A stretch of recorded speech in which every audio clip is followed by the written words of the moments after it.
అలా తన కథలు వింటూ పెరుగుంటుంది. తన లక్షణాలు అలవడిపోయాయి. ఆ మాట మాత్రం నిజమేనండి. అదేంటో చిన్నప్పటి నుంచి మా నాన్న దక్షమ్మ గారి గురించి ఎప్పుడు చెప్పినా సరే ఏదో ఒక తెలియని ఫీలింగ్ వచ్చేది. ఎన్నిసార్లు విన్నా కొత్తగానే ఉండేది. బహుశా ఆ కథలే నన్ను ఇలా మార్చేశాయేమో. అచ్చరే, నువ్వు ఈ ఆయుర్వేదం ఎక్కడ నేర్చుకున్నావు?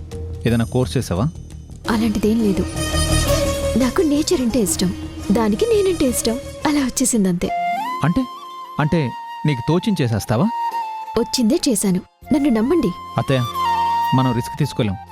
వెంటనే ఏదైనా హాస్పిటల్కి తీసుకెళ్దాం. అబ్బే అక్కర్లేదు, నేను ఇలాంటివి చాలా చేశాను. రేపటి నుంచి ఒక వారం రోజులు కాలికి ఆయిల్తో మర్దన చేస్తే ఆ తర్వాత అస్సలుండదు. ఏంటి కాలా? కాదు, నొప్పి. కుముదా, అలా హేళన చేయడం మంచిది కాదు అని చెప్పానా?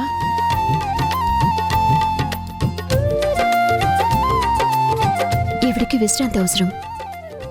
మీరంతా కాస్త బయటుండండి. జానకి పరిణయం సోమవారం నుంచి శనివారం వరకు సాయంత్రం 6 గంటలకు మీ ఈటీవీలో.